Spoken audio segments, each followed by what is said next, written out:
आज हम स्टार्ट करने जा रहे हैं अर्थव्यवस्था इंडियन इकोनॉमी के बैंकिंग सेक्टर के प्रीवियस ईयर के क्वेश्चन आंसर। जी हाँ, तो बैंकिंग सेक्टर में जो भी क्वेश्चंस आए हैं और जो भी टर्मिनोलॉजी पूछी गई है, हम ट्राई करेंगे यहाँ पर इसको सॉल्व करने की। मे बी ये आपके 2021 के यूपीएससी एग्ज़ाम के लिए काफ़ी बेनिफिशियल रहे और यूपीपीएससी के लिए भी। तो चलिए स्टार्ट करते हैं। पहला क्वेश्चन है, भारत में वित्तीय समावेशन को प्रोत्साहित करने की दृष्टि से भुगतान बैंक यानी पेमेंट बैंक, जैसे आपके पास है ना पेटीएम पेमेंट बैंक वगैरह, एयरटेल पेमेंट बैंक आप यूज़ करते हैं, उसके बारे में पूछ रहा है कि स्थापना की जा रही है। इस दृष्टि से निम्नलिखित में से कौन से कथन सही हैं? तो पहला कथन है, जिन मोबाइल टेलीफोन कंपनियों और सुपर बाजार श्रृंखलाओं का स्वामित्व एवं नियंत्रण भारतीय व्यक्तियों के पास है, वे भुगतान बैंकों के प्रवर्तक होने के योग्य हैं। हाँ, सही है। भुगतान बैंक क्रेडिट कार्ड एवं डेबिट कार्ड दोनों जारी कर सकते हैं? नहीं नहीं नहीं नहीं, मेरे पास है पेमेंट बैंक, मेरे पास डेबिट कार्ड है, इसका क्रेडिट कार्ड नहीं जारी कर सकते ये। अगर सीधी सी बात कहें हम तो ये लोन जारी नहीं कर सकते, बाकी डेबिट कार्ड जारी कर सकते हैं। ठीक है, तो दूसरा तो होगा नहीं, दूसरा गलत है। भुगतान बैंक ऋण देने नहीं नहीं नहीं नहीं ऋण नहीं दे सकते ये, तो इसका मतलब तीसरा भी सही है, तो दूसरा गलत है, यानी पहला और तीसरा सही है यहाँ पर। तो आंसर इज बी। अगर आप हटा दो कि बी नहीं होगा, एलिमिनेट कर दो, तो इससे भी आपको आंसर मिल जाएगा। जैसे कि बी आंसर है ही नहीं, बी ही आंसर है इसका। अगर आप एलिमिनेट कर दो, दूसरा ऑप्शन गलत है, तो इससे भी आपको आंसर मिल जाएगा। नेक्स्ट क्वेश्चन, भारत में वित्तीय क्षेत्र के सुधारों में शामिल है, तो भाई सारे ऑप्शन शामिल है इसमें। हम यूपीएससी के क्वेश्चन पे फोकस करने वाले हैं। नेक्स्ट क्वेश्चन है यहाँ पर, भारत में भारतीयों द्वारा 1881 में स्थापित अवध कमर्शियल बैंक हुआ था, तो इसका आंसर यही होगा बी। स्वतंत्र भारत की अर्थव्यवस्था के संदर्भ में निम्नलिखित में से कौन सी एक सर्वप्रथम घटित होने वाली घटना थी? बीमा कंपनियों का राष्ट्रीयकरण? नहीं, 1956 में हुआ था ये तो। भारतीय स्टेट बैंक का राष्ट्रीयकरण? ये 1955 में हुआ था। बैंकिंग रेगुलेशन एक्ट का अधिनियम? यस, 1949 में हुआ था, यही होगा। और पहली पंचवर्षीय योजना तो 1951 में आई थी, तो सी इज राइट आंसर। किसी अर्थव्यवस्था में यदि ब्याज की दर को घटाया जाता है तो इसका मतलब है अर्थव्यवस्था में निवेश पे बढ़ने वाला है। ठीक है, क्योंकि लोन सस्ता मिलेगा हमारे लिए भाई, तो हम लोन लेंगे और निवेश करेंगे। भारत में बैंकों द्वारा प्राथमिक क्षेत्र ऋणदान से तात्पर्य किसको ऋण देने से है? तो ये है प्राइमरी सेक्टर लेंडिंग, पीएसएल। ठीक है, तो इसका मतलब होता है कि इसमें कृषि में आपको लोन देना होता है, लघु एवं छोटे उद्यम एमएसएमई को लोन देना होता है, एससी एसटी को देना होता है, यानी दुर्बल वर्ग, यानी इसमें सभी आएगा। तो आंसर इज डी। भारत में बैंकों का पहली बार राष्ट्रीयकरण 1969 में हुआ था। भारत के संदर्भ में निम्नलिखित पर विचार कीजिए: बैंकों का राष्ट्रीयकरण, क्षेत्रीय ग्रामीण बैंकों का गठन, बैंक शाखाओं द्वारा गाँव को अपनाना। यानी वित्तीय समावेशन में ये तीनों ही चीज़ें शामिल थीं। Answer is D. भारत में सभी राष्ट्रीयकृत वाणिज्यिक बैंकों में बचत खातों पर दी जाने वाली ब्याज दरें किसके द्वारा निर्धारित की जाती हैं? तो आरबीआई के द्वारा निर्धारित की जाती हैं। ना केंद्रीय वित्त मंत्रालय जारी करता है, ना ही करता है वित्त आयोग, ना ही बैंक संघ, ये करता है आरबीआई। तो आंसर इज डी, उपयुक्त में से कोई नहीं। आरबीआई द्वारा घोषित कोषों की सीमांत लागत पर आधारित उधारी दर MCLR, marginal cost of funds based lending rate, के उद्देश्य क्या है? तो MCLR के उद्देश्य देखो होते हैं कि बैंक अपने जो भी खर्च है, बैंक एक ऐसी ब्याज दर निर्धारित करेगा जिससे उसका कॉस्ट भी निकल जाए।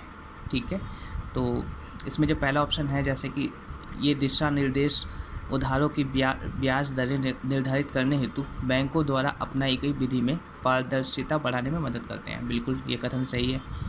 ये दिशा निर्देश बैंक शाख की उपलब्धता ऐसी ब्याज दरों पर सुनिश्चित करने में मदद करते हैं जो ऋण लेने वाले एवं बैंक दोनों के लिए न्यायसंगत हो। यानी इसमें ना तो जो ऋण लेने आए हैं, जो लोन लेने आए हैं, उसको दिक्कत हो, और ना ही बैंक जो अपनी कॉस्ट निकाले उसमें उसको दिक्कत हो। दोनों को कोई प्रॉब्लम नहीं होनी चाहिए, एक ऐसी ब्याज दर निर्धारित करनी है तो वो MCLR के थ्रू हम निर्धारित करते हैं। तो दोनों ही कथन यहाँ पर सही है। पूंजी पर्याप्तता अनुपात CAR कैपिटल CAR वह राशि है जिसे बैंकों को अपनी निधियों के रूप में रखना होता है, जिससे वे यदि खाता धारकों द्वारा देयताओं का भुगतान नहीं करने से कोई हानि होती है तो उसका प्रतिकार कर सकें। पहला ऑप्शन बिल्कुल ठीक है। दूसरा, CAR का निर्धारण प्रत्येक बैंक द्वारा अलग अलग किया जाता है, बिल्कुल नहीं किया जाता भाई। RBI जारी कर देती है कि देखो ऐसा है, इतना % आपको CAR के रूप में अपने पास रखना है, ठीक है। तो दूसरा कथन गलत है, ए सही है, तो आंसर इज ए। तो भारतीय रिजर्व बैंक RBI के संदर्भ में निम्नलिखित कथनों पर विचार कीजिए। यह केंद्र सरकार का बैंकर है, बिल्कुल है। यह मौद्रिक नीति बनाता है और लागू करता है, बिल्कुल करता है। यह अंतर्राष्ट्रीय मुद्रा कोष के सिलसिले में सरकार के एजेंट के रूप में कार्य करता है, बिल्कुल है। और वह सरकार के ऋणदान कार्यक्रम को संचालित करता है, हाँ। तो ऑप्शन सारे इसमें सही हैं। बैंक क्या कार्य करता है RBI, आप सबको पता ही होगा, ये सारे काम बिल्कुल ठीक हैं। UPSC 2001 का क्वेश्चन है ये। UPSC 2010 का क्वेश्चन है, निम्नलिखित में से परिभाषिक शब्दावली उस क्रियाविधि को इंगित करती है जिसके माध्यम से वाणिज्यिक बैंक सरकार को उधार देता है। तो देखो, RBI बैंकों से कहता है कि आप अपने पास इतना % SLR के रूप में रखेंगे। अब वो % आप चाहे कैश में रखें, चाहे सरकारी प्रतिभूतियों में रखें, चाहे आप उसे गोल्ड में रखें। तो यहाँ पर बैंक क्या करते हैं, SLR को ज़्यादातर गोल्ड में रखते हैं या सरकारी प्रतिभूति में रखते हैं। सरकारी प्रतिभूति वो होती हैं जिसमें एक पेपर होता है और सरकार की उसमें रकम लिखी होती है कि हम इतना अमाउंट चुकाएंगे बाद में, ठीक है। जब लोन लेती है सरकार बैंक से तो प्रतिभूति देती है, ठीक है। तो इसका मतलब हुआ, इसमें जो आंसर होगा वो होगा SLR, यानी option D is a right answer. Next question है हमारा 2015 में ही क्वेश्चन आया है। अगर RBI SLR को 50 आधार अंक 50 बेसिस पॉइंट कम कर देता है तो इसका मतलब ये होगा कि भारत की GDP विकास दर प्रबलता से बढ़ेगी, बिल्कुल नहीं। विदेशी संस्थागत निवेशक हमारे देश में और अधिक पूंजी लगाएंगे, बिल्कुल नहीं।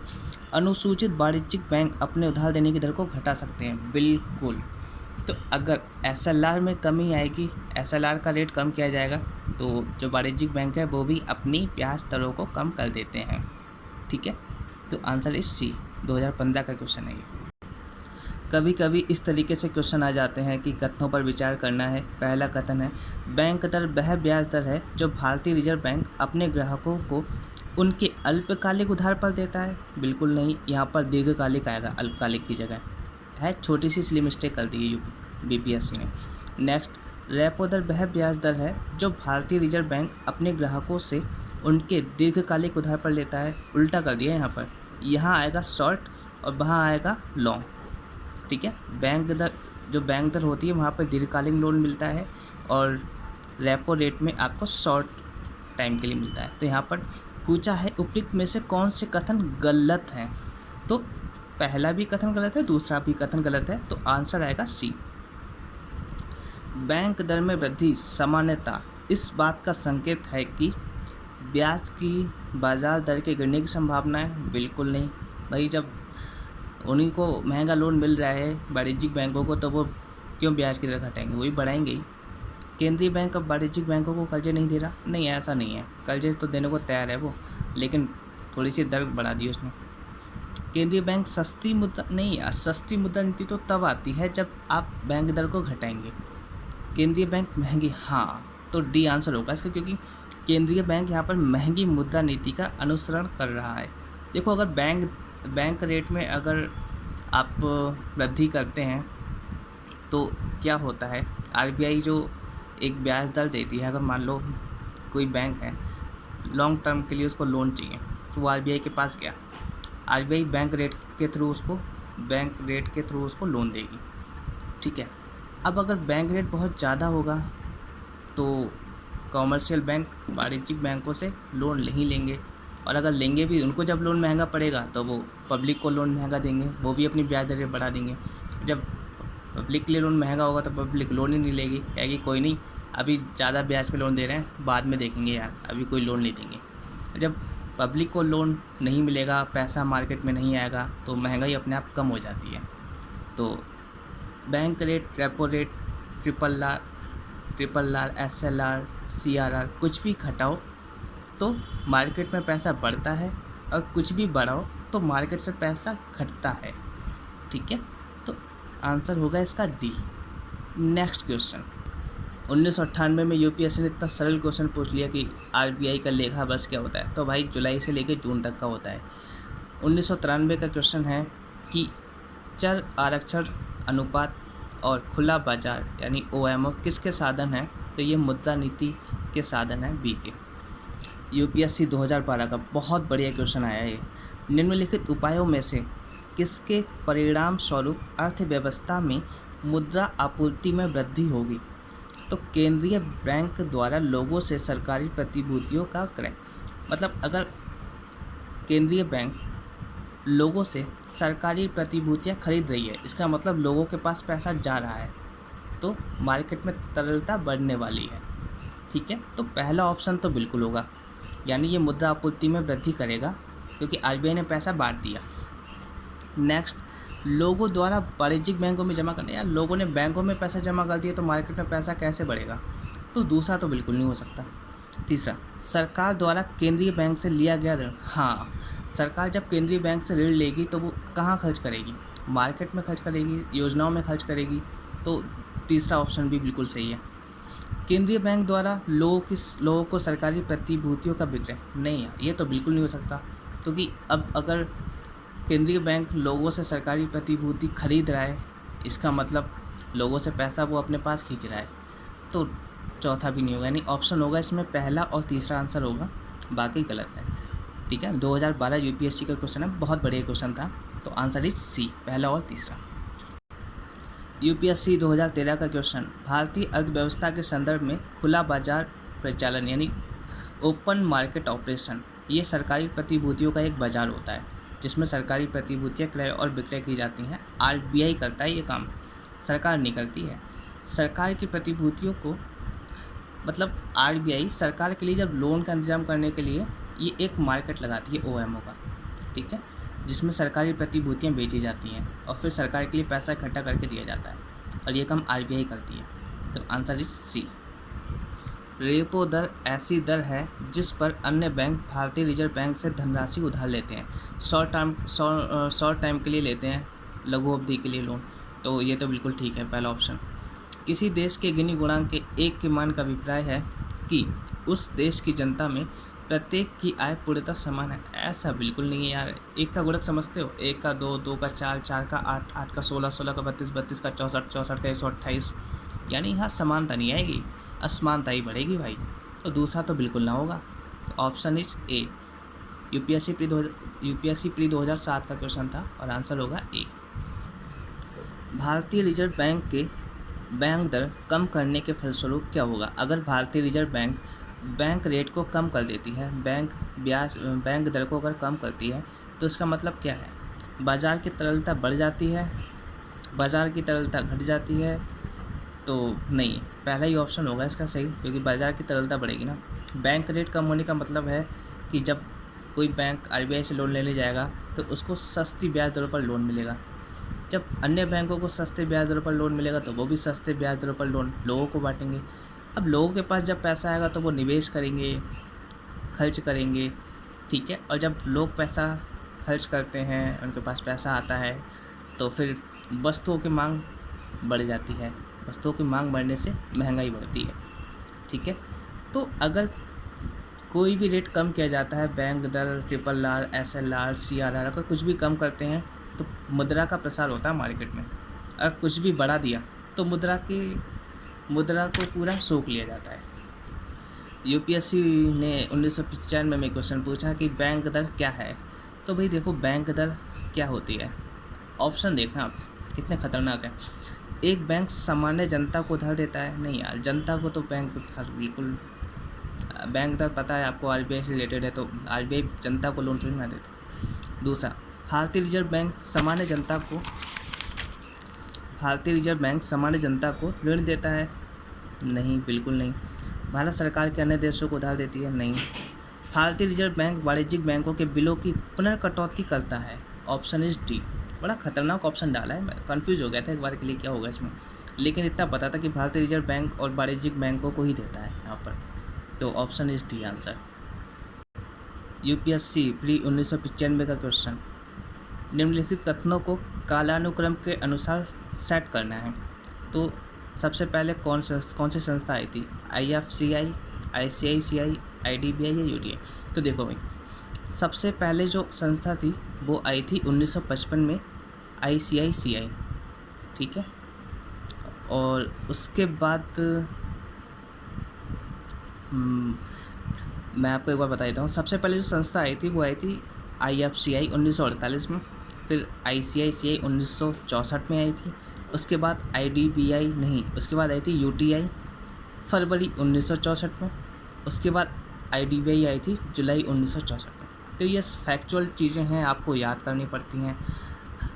तो आज के टाइम पे यूपीएससी ऐसे क्वेश्चन पूछे, ऐसी आशा तो नहीं है, लेकिन अब यूपीएससी है, कुछ भी पूछ सकता है, तो आप एक बार ये फैक्चुअल डेटा बिल्कुल याद करके रखें। जो क्वेश्चन यूपीएससी ने 1995 में पूछा, वही उठाकर 2002 में पूछ लिया।